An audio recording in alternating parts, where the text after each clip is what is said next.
When I moved into Cedar Ridge Estates, I thought I was finally leaving chaos behind.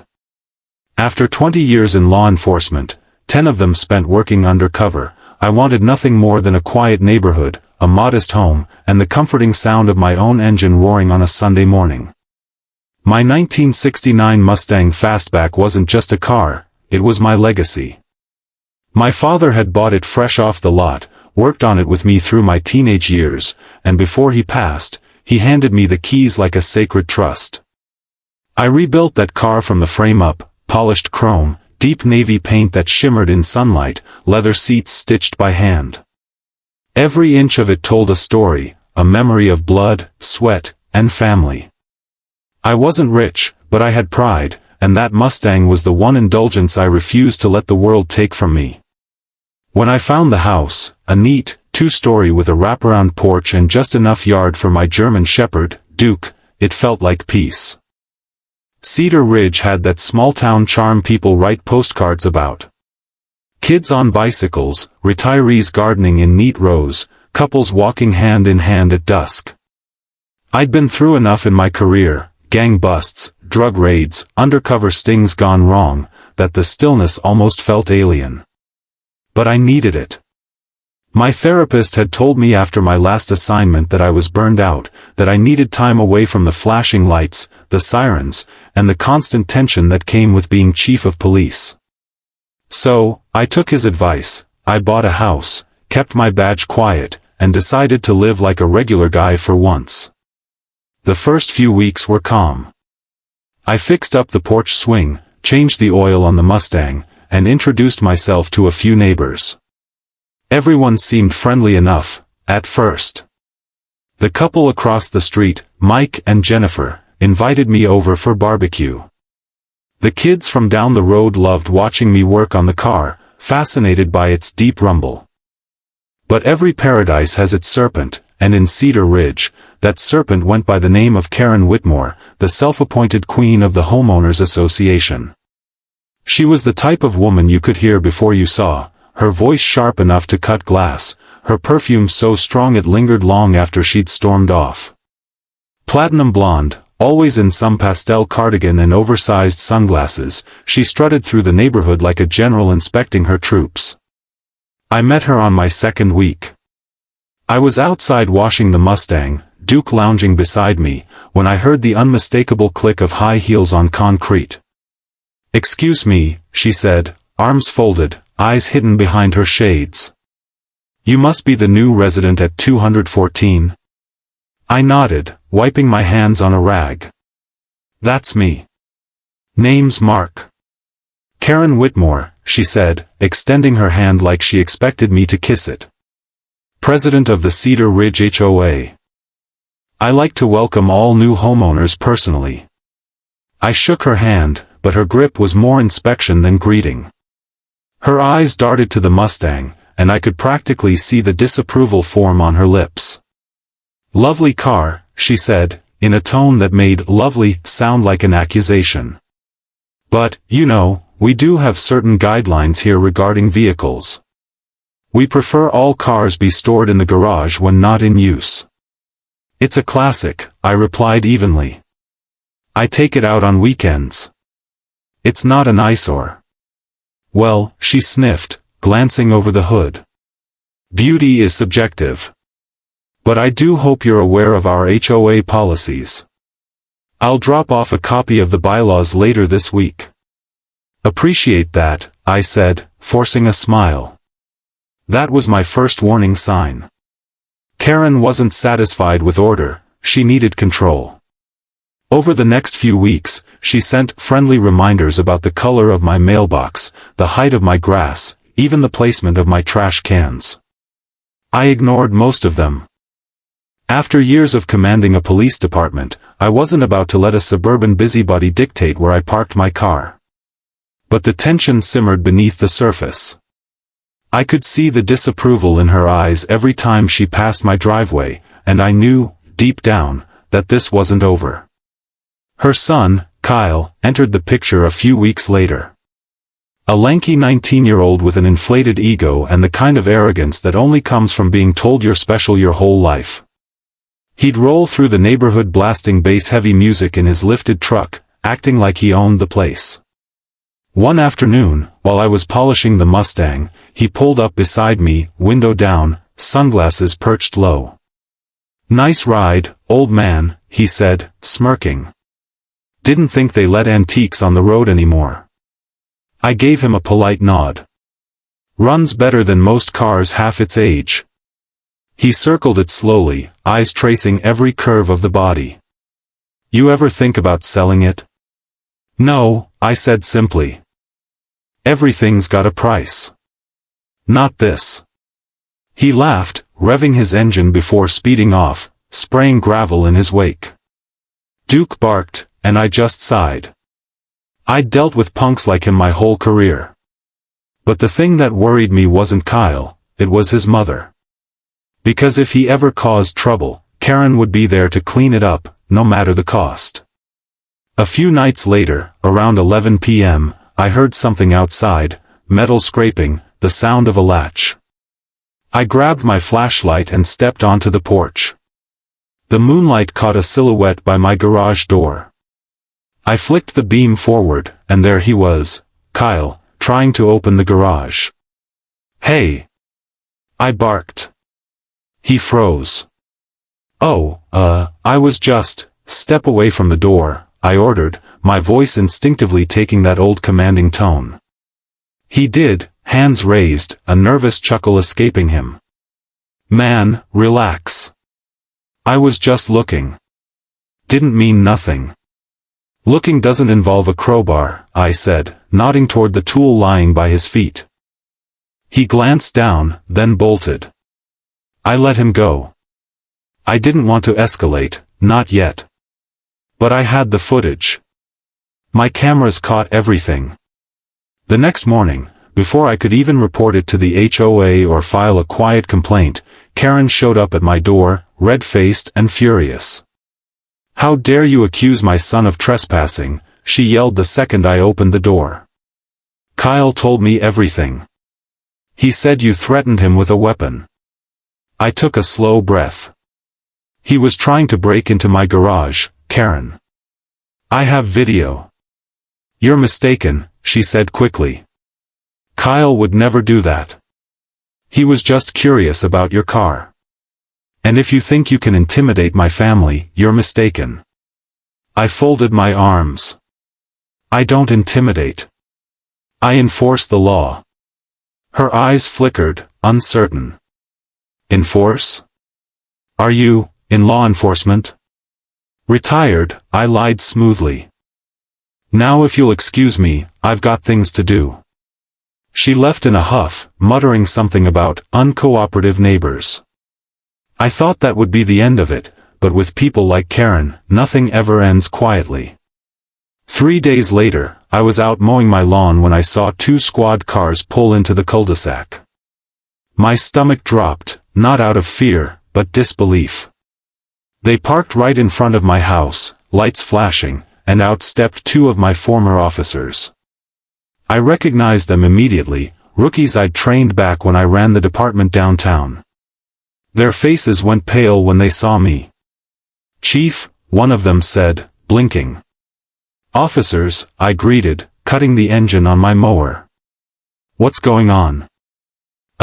We got a call about an assault," the younger one stammered. "Resident claims you threatened a young man with a firearm." "Of course. Karen." I leaned against the mower, arms crossed. "Did she give you any evidence?" "She said her son was traumatized, that you brandished a weapon and verbally threatened him." I let out a slow, humorless laugh. "Did she mention the part where he tried to break into my garage with a crowbar?" They exchanged glances. "No, sir." "Then maybe you should start by reviewing the footage on my front camera before you waste department time." They followed me inside, watched the video, and within minutes, their postures changed completely. They saw Kyle's face, the crowbar, the whole thing. "Sir," the taller one said quietly, "should we write this up or..." "No," I interrupted. "Leave it. I'll handle it my way." When they left, I knew the game had changed. Karen had escalated this from neighborhood politics to open warfare. But what she didn't know, what made the situation almost amusing, was that the very police she tried to use against me answered to me. I was still technically on leave, not retired. My name still sat at the top of the organizational chart. My signature was still on half the policies she was trying to weaponize. That night, I sat on the porch, Duke resting at my feet, the Mustang gleaming under the porch light. I'd spent a career dealing with criminals, liars, and manipulators.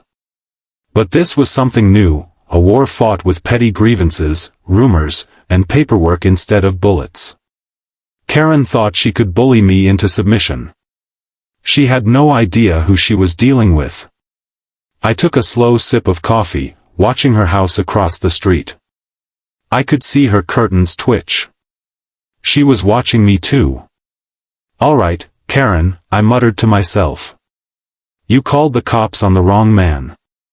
The battle lines were drawn. The next few weeks turned Cedar Ridge from a quiet neighborhood into a slow-burning battlefield. Karen didn't confront me directly after the police incident, but her silence was louder than her shouting had ever been. Every time I stepped outside, I could feel the eyes from her window following me. The tension in the air had texture. It wasn't just a feeling, it was something you could almost reach out and touch. My gut told me she wasn't done, and I've learned to trust my gut. Years in law enforcement taught me that when someone like Karen loses control, they don't give up, they regroup and come back with reinforcements. Her reinforcements came in the form of the HOA board. It started subtly. A letter in my mailbox citing violations of community standards. My grass was allegedly an inch too high, the color of my mailbox didn't conform to the approved shade, my porch light was too bright. Then came the fines, $50 here, $75 there, each one printed with the same smug letterhead bearing the HOA seal. I knew exactly where it was coming from. Karen might not have been able to scare me with police, but she figured she could drown me in paperwork and penalties instead. I ignored the first few letters. Then I started documenting everything. Every envelope, every email, every text from the HOA's generic number went into a binder. You learn that kind of discipline as a cop: never react, always record. If you want to win a war without firing a shot, you build a case. It didn't take long before the gossip started. People I'd chatted with just weeks before began avoiding me. Neighbors who once waved when I drove by suddenly turned their heads. At first, I couldn't figure out why, until one afternoon, Mike, the guy across the street, came over looking uneasy. "Hey, man," he said, scratching the back of his neck. "I thought you should know what's going around." I set down my wrench. "What's that?" "Karen's telling people you pulled a gun on her son," he said. "She's saying the cops didn't arrest you because you've got connections downtown." I sighed. Connections? That's one way to put it. She's painting you like some kind of dangerous ex-cop with anger issues. People are starting to believe it. That didn't surprise me. Karen had a way of spinning stories until the truth was buried under layers of fear and exaggeration. And Kyle, well, he was all too happy to play the victim. I'd see him drive by, slowing down just enough to glare, his phone out like he was recording me. The irony was almost funny. He was the criminal, but somehow I'd become the villain. I knew I couldn't fight gossip with anger. I had to be smarter. I spent my evenings in the garage, working on the Mustang, letting my mind piece together a strategy. My badge, my authority, even my reputation, I'd earned all of it through patience and precision. I wasn't about to lose it because some suburban tyrant thought she could rewrite the truth. I wasn't going to expose myself as police chief yet, not until I had something that couldn't be twisted. One Saturday morning, I got my chance. I was under the Mustang, tightening the rear sway bar, when I heard voices outside, Karen's unmistakable tone, sharp as ever, and Kyle's deeper one, half whispering. I wiped my hands and quietly peeked out the side of the garage. There they were, standing by my driveway, both looking toward my car. Kyle was pointing at it. "Mom, I told you," he said. "That car's worth at least 60 grand. Guy doesn't deserve to have it sitting here collecting dust." Karen crossed her arms. "And how do you propose we fix that?" "I've got a guy," he said. "Knows how to move classics. Easy cash. He won't even trace it." "Absolutely not," she hissed. "I will not have you stealing from a neighbor." Kyle laughed. "You didn't mind when I was checking it out before." "That was different," she snapped. "Now the whole neighborhood's watching him. He's dangerous." I stepped out before she could say more. "Morning, Karen," I said, voice calm, steady. She flinched, trying to recover with a forced smile.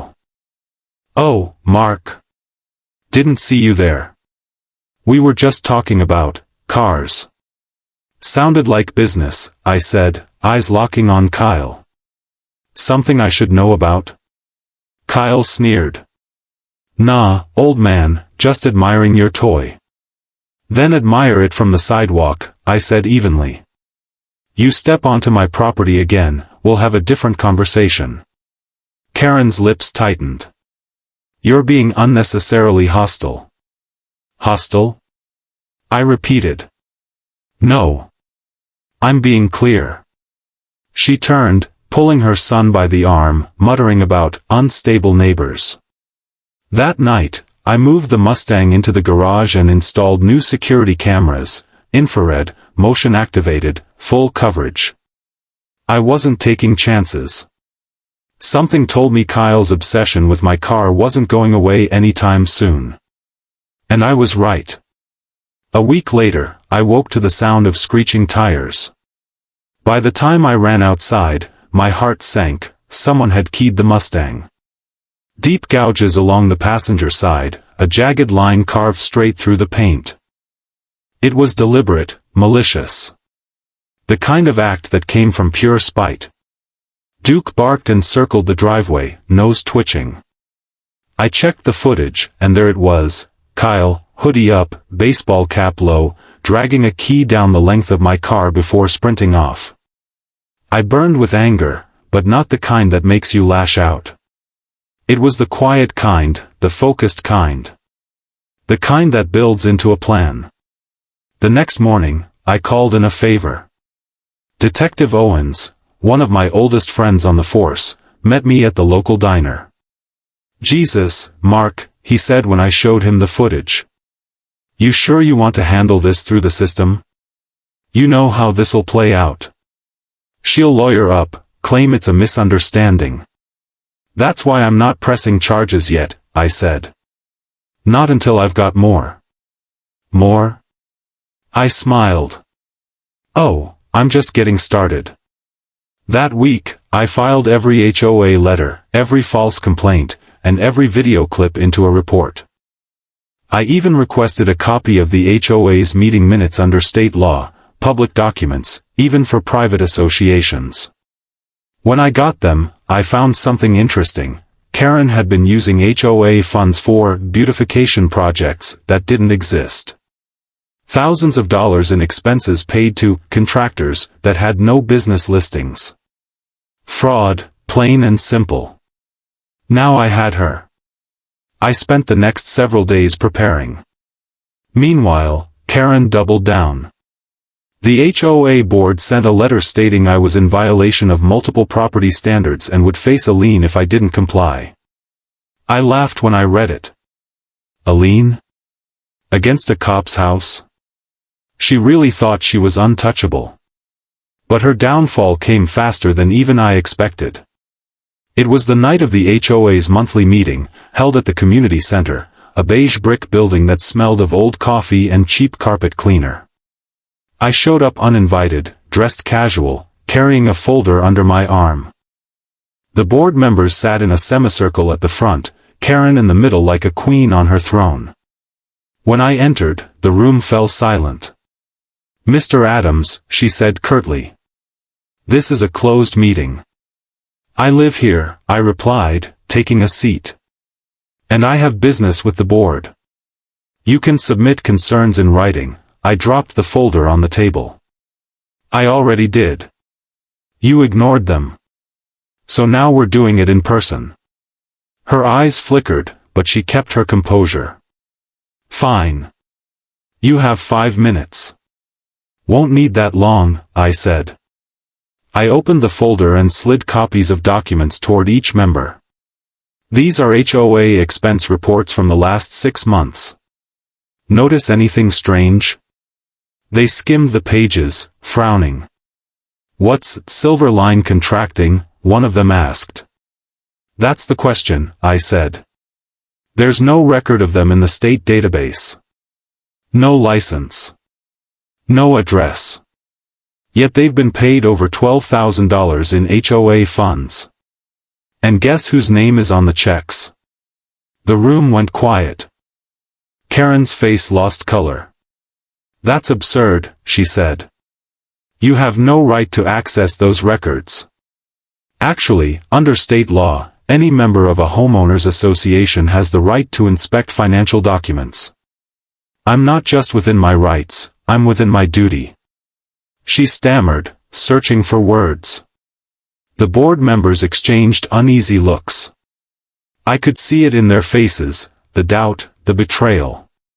Karen had built her power on fear, and now that foundation was crumbling. But before she could recover, the front door opened, and in walked Detective Owens. He gave me a nod. Evening, he said, flashing his badge. We received a report about possible financial misconduct. Just need to ask a few questions. Karen's voice broke. This is outrageous. Who called the police? I smiled faintly. Funny how that works, isn't it? Owens and his partner began asking questions, taking notes. The room buzzed with whispers. Karen tried to protest, but the evidence spoke for itself. I didn't need to gloat. I'd seen this scene play out too many times before, people who thought they were untouchable suddenly realizing they'd built their empire on sand. As the officers escorted her out for questioning, she turned to glare at me. You think you've won? You're not who you say you are. I met her eyes. You're right, I said quietly. You have no idea who I am. I'd spent a career watching people react when the walls started closing in, and Karen's reaction was textbook, rage, denial, and vengeance. After that HOA meeting, Cedar Ridge wasn't quiet anymore.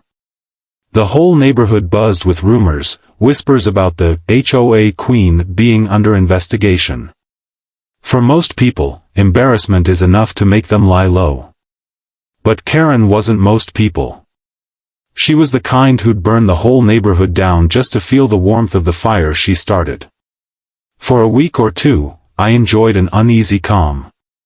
No more fines, no letters, no complaints about my porch light or mailbox. I almost let myself believe it was over. But then the vandalism started again, subtler this time. My mailbox got knocked over in the middle of the night. Dog feces appeared neatly bagged and left on my porch. Duke's fence gate was mysteriously open twice, though thankfully he was trained never to leave the yard. I knew it wasn't random kids. This was personal, and I didn't need to be Sherlock Holmes to know where it was coming from. Karen might have been under scrutiny, but her son wasn't, and Kyle was furious.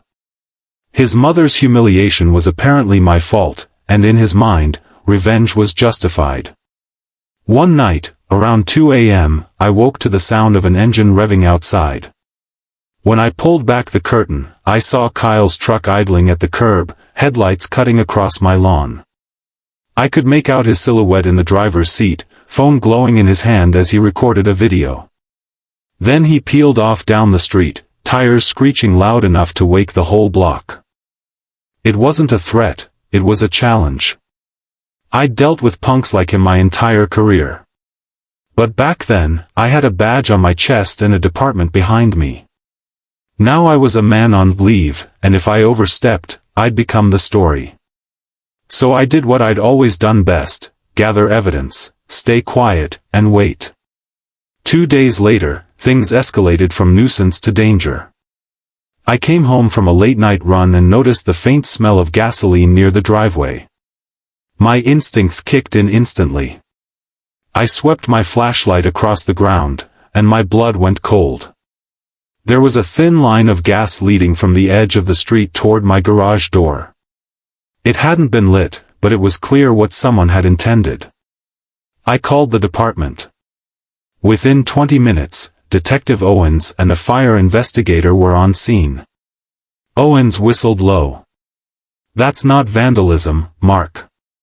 That's attempted arson." "I know," I said grimly. "And I know exactly who's behind it." "You want me to bring him in?" "Not yet," I said. "Not until we have something solid tying him to it. I want him to walk himself into a corner." That night, I didn't sleep. I sat in the garage beside my Mustang, Duke curled at my feet, the lights dimmed low. I wasn't scared, anger had burned the fear right out of me. But there's a particular kind of fury that comes when someone threatens not just your property, but your peace. That car wasn't just metal and chrome, it was everything my father taught me about hard work, loyalty, and pride. To see it targeted like that felt personal in a way that words couldn't describe. By the next morning, I had a plan. Step 1 was exposure. Karen had built her power on image, on manipulation. She couldn't stand being seen as the villain. So I printed the arson photos and placed them, neatly, in every HOA member's mailbox. No note, no accusations, just the evidence. Word spread like wildfire. Within hours, half the neighborhood knew someone had tried to burn down my garage. Karen came storming over that afternoon, face red and eyes blazing. "How dare you spread lies about my family," she yelled. "Lies?" I said evenly, folding my arms. "You think I poured gasoline on my own driveway? You're trying to ruin me," she shrieked. "First the finances, now this. You're obsessed." "Karen," I said quietly, "I'm trying to live in peace. But if you or your son cross another line, I'll make sure neither of you can step foot in this neighborhood again." Her lips trembled, and for a split second, I saw something almost like fear. But it wasn't enough. People like her only understand one thing: consequence. That evening, I took Duke for a walk around the block. As we passed Kyle's truck, parked half on the curb, I noticed something under the front bumper: gasoline stains. I smiled to myself. He'd been sloppy. The next day, I met Owens again at the station. I brought the footage, the stains, and the timeline. "It's enough to bring him in for questioning," Owens said. "You sure you want to go that far?" "Oh, I want to go further," I said. "But first, I want to see how his mother reacts when her son's in cuffs." Owens chuckled. "You always did have a flair for drama, Chief. Don't remind me." That evening, around sunset, 2 unmarked cars rolled into Cedar Ridge. I watched from my porch as Owens and his partner knocked on Karen's door. She answered, wearing her usual pastel sweater and pearls, face painted with a practiced smile. It vanished the second they said Kyle's name. Within minutes, they led him out in handcuffs, his eyes darting between me and his mother. Karen screamed, called it harassment, abuse of power, anything she could think of. Neighbors peeked from windows, some recording on their phones. Kyle cursed, struggling as they put him in the back of the cruiser. I didn't say a word. I just watched. When the cars drove off, Karen turned toward me, shaking. "You did this," she hissed. "You're behind everything." I met her gaze calmly. "Actions have consequences, Karen. You'll regret this. You don't know who I am." I smiled faintly. "No, Karen. You don't know who I am. For the first time, she hesitated. Maybe it was the tone of my voice, or maybe she finally saw what she'd been poking at all along, the steel behind my calm. She turned and slammed her door, and I knew that wasn't the end. People like her never back down quietly. Over the next few days, the tension reached its breaking point. The HOA board voted to suspend Karen pending a full audit, and the investigation into her finances deepened. Kyle made bail within 48 hours, and when he came home, he looked different, angrier, darker. I saw it in his eyes the one time our paths crossed at the mailbox. He wasn't just humiliated, he wanted payback. That night, I heard his truck again. Slow, deliberate. I turned off my lights and watched from the window. He parked at the end of my driveway and just sat there. Minutes passed, then the engine revved, and he sped off into the dark. I didn't know what he was planning, but I knew it wasn't over.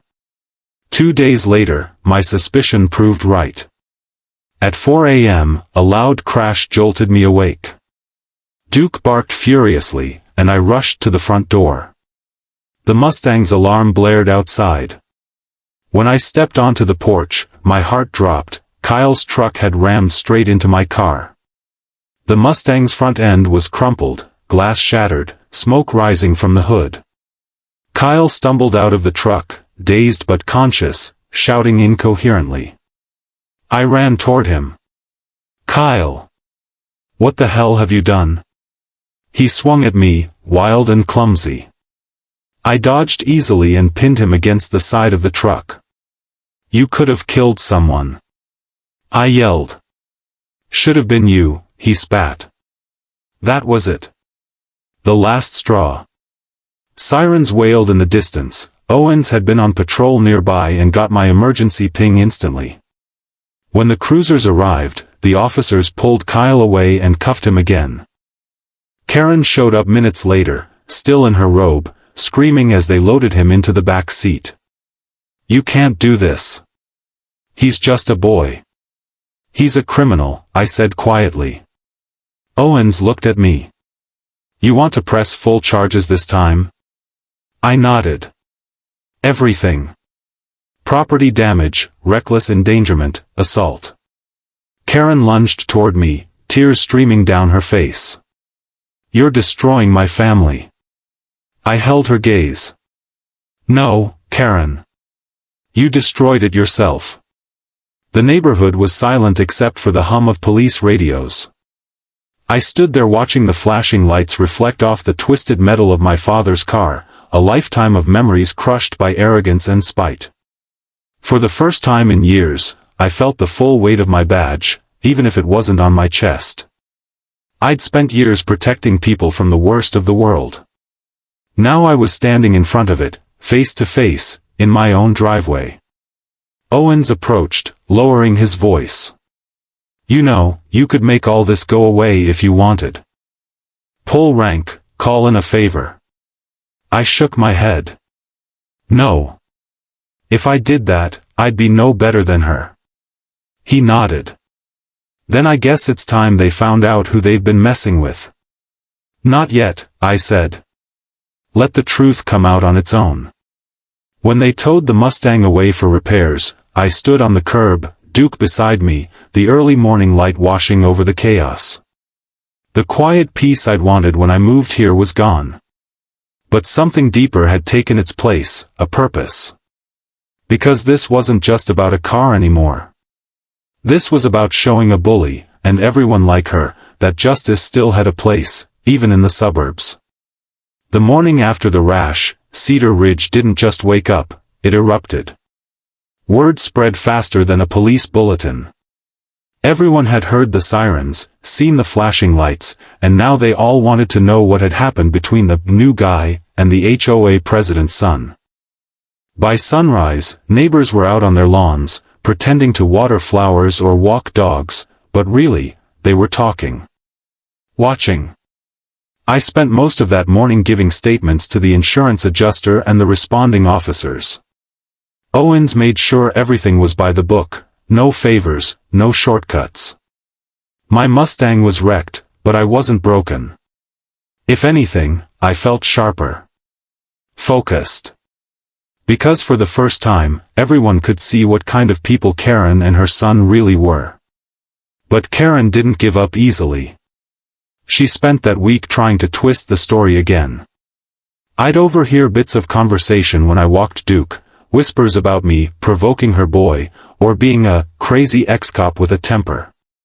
She held her head high in public, pretending she still had authority, but the tremor in her voice betrayed her. The investigation into her misuse of HOA funds was still ongoing, and with her son in legal trouble, the facade of control she'd built was cracking. Then came the board meeting that changed everything. This time, the HOA gathered not at the community center, but at the town hall, bigger space, more people, and a local reporter who'd gotten wind of the story. I hadn't planned to go, but Owens called that afternoon. "You might want to be there," he said. "Things are about to get interesting." When I arrived, the parking lot was full. Neighbors, council members, even a few off-duty officers I recognized stood outside in clusters, murmuring. Inside, the atmosphere was thick with tension. Karen sat near the front, pale but composed, flanked by two lawyers. The rest of the board avoided looking at her. As I took a seat near the back, whispers rippled through the room. People knew who I was now, not just the quiet guy with the dog and the Mustang, but the man at the center of the neighborhood's biggest scandal. The meeting began with formalities, then one of the board members stood. "Before we proceed with any new business," she said, "we need to address the ongoing financial discrepancies discovered in our recent audit." Karen's lawyer immediately stood. "My client has cooperated fully with the investigation. These so-called discrepancies are misunderstandings. The funds in question were used for legitimate community improvements." The woman frowned. "Then why were they paid to companies that don't exist?" Murmurs filled the room. The lawyer hesitated. Karen whispered something urgently to him, but before he could respond, the doors at the back opened, and Owens walked in, holding a folder. He wasn't alone. Behind him were two uniformed officers and a city auditor. "Sorry to interrupt," Owens said, stepping forward. "But we just concluded our review of the HOA's financial records. And I think the residents deserve to hear the findings directly." Karen's face went sheet white. "You can't just barge in here," she snapped. "Actually," Owens said mildly, "we can. This is a public meeting." He handed the folder to the board president, who skimmed it, her hands trembling. Then she looked up. "It appears Mrs. Whitmore authorized payments totaling over $15,000 to entities that were never verified. Funds have also been redirected into a private account under her maiden name." The room exploded with noise, gasps, murmurs, angry voices. Karen shot to her feet. "This is a setup," she screamed. "He did this. He's behind all of it." Owens raised a brow. "Ma'am, we have bank statements, signatures, and digital transfers linking directly to your devices. You might want to stop talking." Her lawyer tried to calm her, but she shoved his hand away. Her eyes found mine at the back of the room, cold, furious, and desperate. "You think you're untouchable, don't you?" she shouted. "You come in here with your fancy car and your fake stories. You're nothing but a thug hiding behind a badge." The room went still. Everyone turned to look at me. Owen's lips twitched, he knew what was coming. I stood slowly, hands in my pockets. "Badge?" I said evenly. "You've got that part right, Karen." I reached into my jacket and pulled out my leather wallet, the one I hadn't shown anyone since moving here. I flipped it open, the golden shield catching the fluorescent light. The room fell completely silent. "My name is Mark Adams," I said clearly. "Chief of Police, Cedar County." For a second, you could hear nothing but the hum of the ceiling fans. Then came the whispers, a wave of disbelief, awe, and, from Karen, horror. You lied, she stammered. You deceived everyone. I moved here for peace, I said. Not for power. You're the one who brought the law into this. You called the cops, remember? Owens hid a smirk behind his clipboard. She did, Chief. Twice, if memory serves. Karen's knees seemed to buckle. Her lawyer leaned in, whispering urgently, but she wasn't listening. Her gaze darted around the room, realizing she'd lost every ally she ever had. The board members looked disgusted, neighbors avoided her eyes, and the reporters scribbled furiously. Mrs. Whitmore, the auditor said calmly, given the evidence presented, you're being formally referred for criminal investigation. You're also hereby removed from the HOA board, effective immediately. Karen let out a strangled sound, half scream, half sob. You can't do this to me. I built this community. Owens motioned to the officers. Ma'am, please stand. As they escorted her out, she twisted around to face me one last time. You'll pay for this, she shouted. You think everyone's on your side now, but they'll turn on you. They always do. I didn't respond. There was nothing left to say. When the doors closed behind her, the room exhaled collectively. Some people applauded. Others just sat in stunned silence. For the first time since I'd moved there, Cedar Ridge felt peaceful. Honest. After the meeting, people came up to me, shaking my hand, apologizing for believing her lies, thanking me for standing up. I wasn't used to gratitude. In my line of work, it's rare. But hearing those simple thank yous reminded me why I'd joined the force in the first place. Later that night, Owens and I sat on my porch, a couple of beers between us. Duke lay by my feet, finally relaxed. The wrecked Mustang sat covered in the driveway, waiting for restoration. You sure you're not staying retired? Owens asked. I chuckled. I'm starting to think retirement doesn't like me much. Guess not. You ever think about what you'll do next? I took a sip, looking out at the quiet street. I'll rebuild, I said. The car, the house, maybe even this neighborhood. One piece at a time. He nodded. You know, you handled this cleaner than I would've. That's the funny thing about justice, I said. Sometimes the cleanest work happens outside the badge. The crickets hummed in the distance, and for once, Cedar Ridge felt like the peaceful place I'd imagined when I first moved in. But deep down, I knew the story wasn't quite over. People like Karen don't disappear quietly. They lick their wounds, plot their comebacks, and wait for the right moment. Still, I wasn't worried. The truth was out, the balance restored, and this time, the whole neighborhood knew who they were dealing with. Peace has a strange weight to it. After months of tension, after the shouting, the lies, and the sirens, the silence felt heavier than the noise. Cedar Ridge was quiet again, eerily quiet. The HOA board had been restructured, the financial investigation had gone public, and Karen's name was the talk of every local gossip circle. Her son faced charges for property destruction and reckless endangerment, while she herself was awaiting indictment for embezzlement and fraud. But even as the dust settled, I couldn't shake the feeling that it wasn't truly over. Not yet.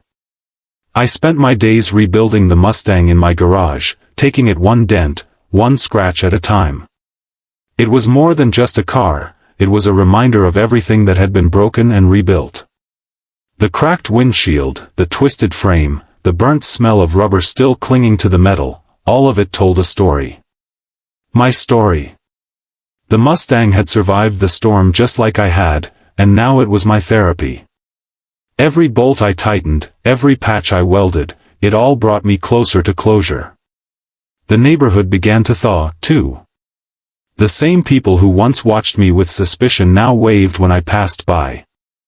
Kids rode their bikes without fear of being yelled at for violating HOA rules. Someone even organized a community barbecue, the first in years. They invited me, of course, though I almost didn't go. I wasn't much for crowds anymore. But Duke had a way of convincing me. One look from those big brown eyes and I found myself walking him down to the park that Saturday afternoon. The scene was something out of a postcard: laughter, music, kids running, the smell of grilled burgers filling the air. For once, Cedar Ridge looked like the peaceful suburb it had always pretended to be. I sat under a tree, Duke lying at my side, sipping sweet tea someone handed me. That's when I saw her. Karen. She was standing across the street, just beyond the park, half hidden behind a lamppost. Gone was the perfect hair, the polished smile, the pearls. She looked smaller somehow, thinner. Her clothes were plain, her eyes hollow. For a moment, she didn't seem like the tyrant who had ruled over everyone. She just looked lost. Our eyes met, and for a long second, the noise around us faded. Then she turned and walked away. I didn't follow her. Some battles aren't worth fighting twice. Later that evening, as the sun dipped below the rooftops, I got a call from Owens. "You sitting down?" he asked. "Yeah," I said, watching Duke chase fireflies across the yard. "What's up?" "Karen turned herself in," he said. "Confessed to everything. Even handed over documents we didn't have." For a while, neither of us spoke. I felt relieved, but not triumphant. Justice doesn't always taste sweet. Sometimes it's just quiet. "What about her son?" I asked. "Pled guilty to property damage. He's looking at probation and community service. His mom's testimony helped his case." Owens paused. She said something about wanting to end the cycle. Guess even she realized what her pride cost her. I nodded slowly. "People can change," I said. "Maybe," he replied. "But only when they've got nothing left to lose." That night, I couldn't sleep. I walked out to the garage, turned on the old radio, and ran my hand along the Mustang's hood. The metal was smooth again, newly painted, the deep midnight blue gleaming under the lights. I turned the key, the engine roared to life, low and steady, like a heartbeat returning after a long silence. Duke barked once, tail wagging, as if to say, "We made it." Driving through the empty streets felt surreal. The same roads that had once been battlegrounds of control and ego were now just quiet suburban lanes. I passed Karen's old house, empty, the lights off, the "for sale" sign leaning slightly to one side. The wind rustled through the trees, carrying faint echoes of everything that had happened. When I reached the overlook outside of town, the one with the view of Cedar Ridge's lights twinkling below, I parked, turned off the engine, and just sat there. The air was cool, crisp, and filled with that subtle stillness that comes after a storm finally ends. I thought about why I'd come here in the first place. After 20 years on the force, I'd wanted peace. I'd wanted to stop living in the chaos of other people's worst days. But the truth was, peace isn't something you find, it's something you build. Sometimes you have to fight for it. Sometimes you have to lose everything to understand what it's worth. In the weeks that followed, life moved forward.